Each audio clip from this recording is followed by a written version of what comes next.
এই কোরআন, এটা যে সত্য, কোরআন বদর যুদ্ধের ব্যাপারে সূরা আল দোকানে বলেছিল যে ইয়াওমা নাবতিশুল বাতশাতাল কুবরা ইন্না মুনতাকিমুন, হে কোরআন জাতি, যেদিন বড় ধরাটা ধরবো সেদিন আমি প্রতিশোধ নেব। এটা বদর যুদ্ধের আগের আয়াত, ঠিক বদর যুদ্ধে সেটা বাস্তবায়িত হয়েছে। তারপর মক্কা বিজয় হবে, বিজয়ের আগে 6 হিজরি, 2 বছর আগে কোরআন বলেছে ইন্না ফাতাহনা লাকা ফাতহাম মুবিনা, নিশ্চয়ই তোমাকে আমি এক খুল্লুম খোলা স্পষ্ট বিজয় আমি দিয়েছি। তো হুদায়বিয়ার সন্ধি সেটাও বিজয় ছিল, এবং ফাতে মক্কা, মক্কা বিজয় হবে সেটাও এখানে সুসংবাদ ছিল, সেটাও বাস্তবায়িত হয়েছে। কোরআন আদ জাতির কথা বলেছে। আদ জাতির কথা, আদ জাতি কোথায় আরবের কেউ জানতো না। আদ নামে যে একটা জাতি, কোরআনে আদদের কথা, হুদ আলাইহিস সালামের জাতির কথা বারবার আল্লাহ তাআলা ব্যক্ত করেছেন, তারা কোথায় আছে কেউ জানতো না। কিন্তু সৌদি আরবের রাবা আল খালি মরুভূমির নিচে যে সেই আদদের পুরো রাষ্ট্র, আহকাফ রাষ্ট্রটি 80 হাত বালির নিচে দাফন করা ছিল, এটা কিছুদিন আগে মাত্র ভালুবেদি স্যাটেলাইট দিয়ে এটা ছবি তুলে পরে উদ্ধার করা হয়েছে। তাহলে কোরআন সত্য। ফেরাউন যে পানিতে ডুবে মারা গিয়েছিল, মরিস বুকাইলি তিনি গবেষণা করে অত্যাধুনিক যন্ত্র দিয়ে প্রমাণ করেছেন যে লাশটি পানিতে ডোবা লাশ। মুসলিম যখন বলল, আরে এটা তো আমাদের কোরআনেই বলা আছে সে পানিতে ডুবে মারা গেছে,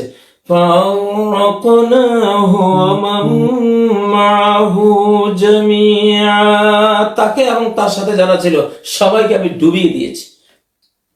তো আল্লাহ নিজেই কোরআনের সত্যতার যুগে যুগে এক একটি আয়াত যে সত্য এটা প্রমাণ করতে থাকবেন।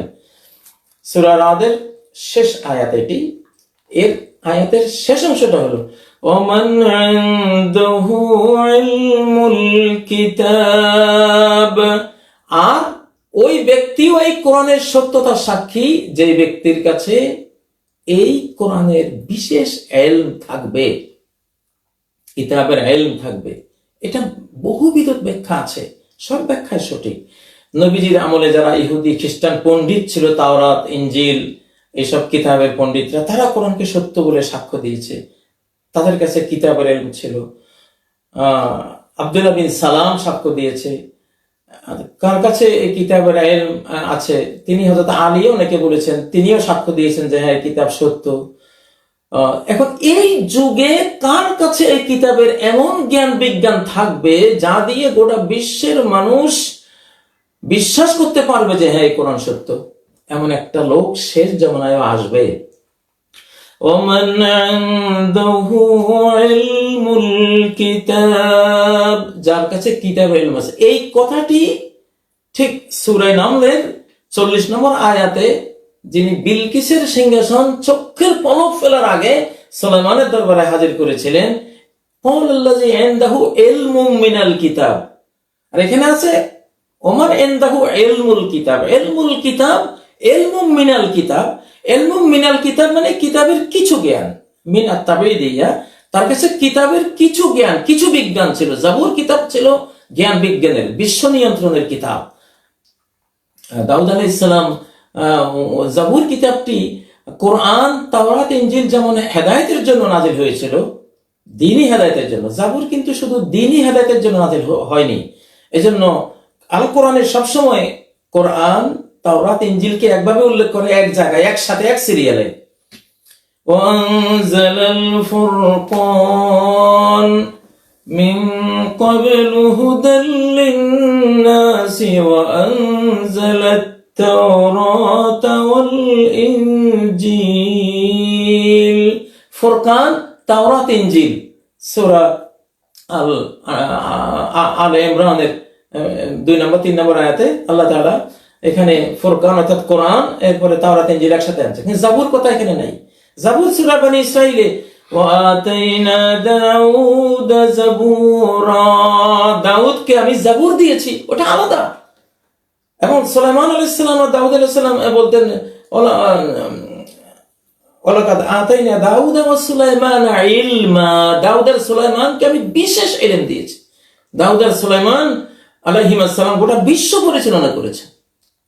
লোহা ধরলে লোহা গলে গেছে, এই গলিত লোহা দিয়ে তিনি বর্ম বানাতেন, যে কোনো লোহার পাত্র বানিয়ে ফেলতেন আগুন ছাড়া।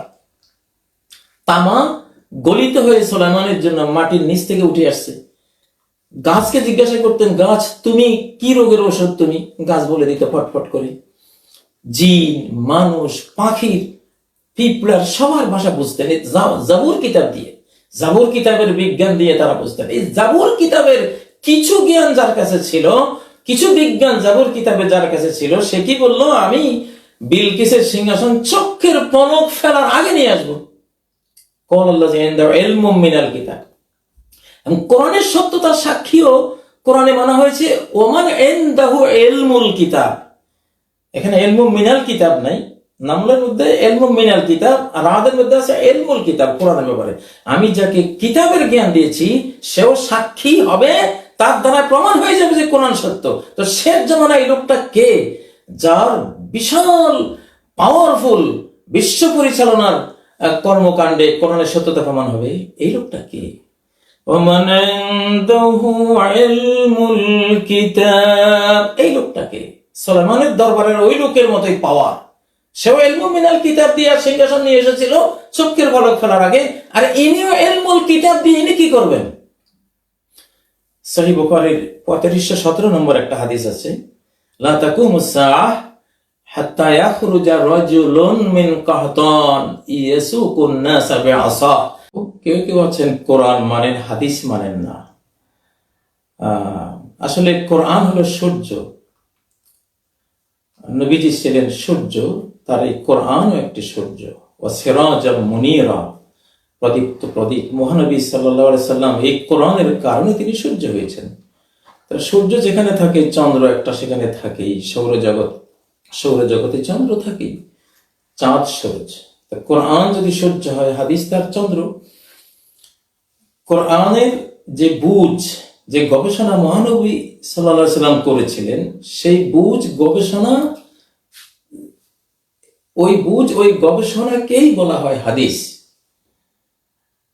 তো এই কোরআন যে মহানবীর উপর নাজিল হয়েছেন, তিনি তো সবচেয়ে বেশি এই কোরআনকে বুঝেছেন। তারই গবেষণা লব্ধ বক্তব্যগুলো, কথাগুলো হলো হাদিস, যেগুলো আল্লাহ তাকে ইলহাম করে বুঝিয়ে দিয়েছেন। তো যদি আজ থেকে 1450 বছর আগে কোরআন নাজিল হওয়া মানুষটির গবেষণা বুঝকে, অর্থাৎ তার কোরআন থেকে বের করা কথাগুলোকে আমরা যদি অস্বীকার করি, যেগুলো হাদিস, তাহলে আজকে যারা কোরআন বলছেন যে ওনারা কোরআনিক ফেরকা হয়ে যাচ্ছেন। তা আপনার গবেষণা, আপনি তো কোরআন থেকে গবেষণা করে কথা বলবেন। যদি মহানবীর কোরআনের গবেষণাকে, কোরআন থেকে বের করা জ্ঞানগুলো যেগুলোর নাম হাদিস, সেগুলো আপনি অস্বীকার করেন, তো আপনি কোরআন থেকে যেগুলো বলবেন গবেষণা করে, এগুলো আমরা মানব কোন দুঃখে? অতএব এসব বাতিল কথা নিয়ে দয়া করে কেউ বিভ্রান্তি ছড়াবেন না।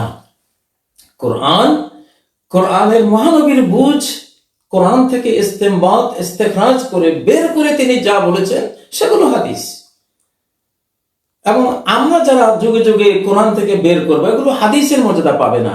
আমাদের বুঝ আর মহানবীর বুঝ আকাশ পাতাল বেশ কম। আমাদের গুলো নিরেট এক একটা গবেষণা, আমরা স্টাডি করে কোরআন থেকে যা বুঝবো, শুদ্ধ হতে পারে, ভুল হতে পারে, কিন্তু মহানবী সাল্লাল্লাহু আলাইহি ওয়াসাল্লামের গুলো ছিল নির্ভুল। কেননা প্রত্যেকটি হাদিসের মধ্যে আল্লাহর পক্ষ থেকে ইলহাম, ওয়াহির ইলহাম এসেই তাকে সেই বুঝটা দিয়েছেন, এবং সেটা যে সত্য, সেটা যে নির্ভুল, সেটা গ্যারান্টি সহ তাকে জানিয়ে দিয়েছেন আল্লাহ তাবারাকা ওয়া তাআলা নিজে।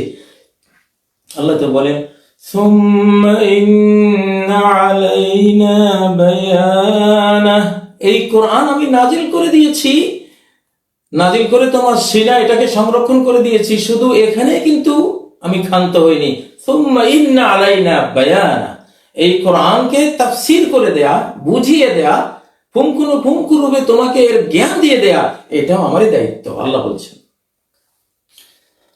তাহলে সৌরজগতে যেমন চাঁদ থাকে, কোরআনিক সৌরজগতেও চাঁদ থাকবে, হাদিস থাকবে, সুন্নাহ থাকবে। এটা অস্বীকার করা মানে কোরআনকে অস্বীকার করা। আল্লাহ তাআলা তৌফিক দান করুন। প্রিয় ভাই বোনেরা, আমার আজকের বিষয় হলো আখিরি জামানা, আখিরি জামানা কোরআন ও সুন্নাহর আলোকে পর্ব 1, আজকে প্রথম পর্বে আমি আছি। তো প্রথম পর্বে আখিরি জামানার প্রথম পর্বে কিছু কথা আপনাদেরকে রাখবো কোরআন থেকে। সূরা আর-রাদের 31 নম্বর একটি আয়াত আছে, বিস্ময়কর একটি আয়াত। আল্লাহ বলেছেন, وَلَوْ أَنَّ قُرْآنًا سُيِّرَتْ بِهِ الْجِبَالُ أَوْ قُطِّعَتْ بِهِ الْأَرْضُ أَوْ كُلِّمَ بِهِ الْمَوْتَى।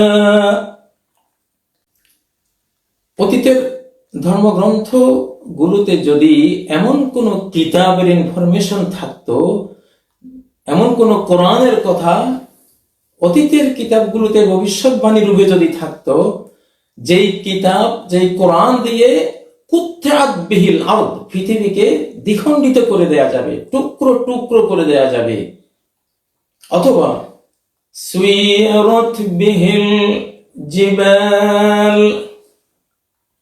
লাউ আন্না কুরআনান সুইরাত বিহিল জিবাল। প্রথমে হলো এমন কোরআন, যে কোরআন দিয়ে পাহাড়গুলোকে স্থানচ্যুত করে গাড়ির মতো, ঘোড়ার মতো, কোনো কি চলমান জিনিসের মতো চালিয়ে দেয়া যাবে বা উড়িয়ে দেয়া যাবে, এমন পাওয়ার কোরআনের কোন আয়াত, সে আয়াত দিয়ে একটা পাহাড়কে স্থানচ্যুত করে চালিয়ে দেয়া যাবে। আও কুত্তাত বিহিল আরদ, অথবা পৃথিবীকে খণ্ডিত করে ফেলা যাবে, টুকরো টুকরো করে দেয়া যাবে। আও কুল্লিমা বিহিল মাউতা, অথবা এমন কোরআন যদি পৃথিবীতে থাকে যা দিয়ে মৃতদের সাথে কথোপকথন করা যাবে, এমন কোন কিতাব, গ্রন্থ যদি পৃথিবীতে থাকে, সেটা এই কোরআন। যদি এমন কোন কিতাব, কোরআন দিয়ে পাহাড় চালিয়ে দেওয়া যাবে, পৃথিবীকে দ্বিখণ্ডিত করে ফেলা যাবে এবং মৃত মানুষদের সাথে কথোপকথন করা যাবে, তাহলে সেটা হলো এই কিতাব। বুঝেন তাহলে এই কোরআনের পাওয়ার কত বড়। এমন ঘটনা তো অতীতে ঘটেছিল। মহানবী সাল্লাল্লাহু আলাইহি সাল্লামের জীবনে যা কিছু তিনি করেছেন, অলৌকিকত্ব যা দেখিয়েছেন, এই কোরআনেরই সেগুলো প্রতিক্রিয়া, ক্রিয়া প্রতিক্রিয়া। আল্লাহ যে বলেছেন, ইকতারাবাতিস সাআতু ওয়ানশাক্কাল কমর, কিয়ামত ঘনিয়ে এসেছে, চাঁদ দ্বিখণ্ডিত হয়ে গেছে। কোরআনের যে পুরুষটি, পয়গম্বর মহানবী সাল্লাল্লাহু আলাইহি সাল্লাম পৃথিবীতে ছিলেন, সেই কোরআনের মানুষটি, যার সিনায় 30 পারা কোরআন, সেই কোরআনের হাতে একটা ইশারা মাত্র করেছিলেন, চাঁদ দুটুকরা হয়ে গেছে। তাহলে আল্লাহ যে বললেন, পৃথিবীতে এমন কোরআন যদি থাকে যা দিয়ে পৃথিবীকে টুকরো করে ফেলা যাবে, তবে এটা তো একটা ঘটনা ঘটে গেছে অলরেডি মহানবীর মাধ্যমে। সেটা তো কোরআনেরই কারণে তিনি মহানবী হয়েছেন, কোরআনেরই কারণে তার জীবনে অজস্র অলৌকিক ঘটনা তার জীবনে ঘটেছিল, তার জীবন শেষ থেকে ঘটতেই আছে, কিয়ামত পর্যন্ত ঘটতে থাকবে। এই কোরআনেরই পাওয়ার। সেই মহারাজ আল কোরআন আমাদের সামনে আছে। দেখুন, সূরা আর-নামলের মধ্যে আরেকটি বিস্ময়কর আয়াত রয়েছে। যখন বিলকিস রানীর সিংহাসন ইয়ামানের সাবা থেকে একেবারে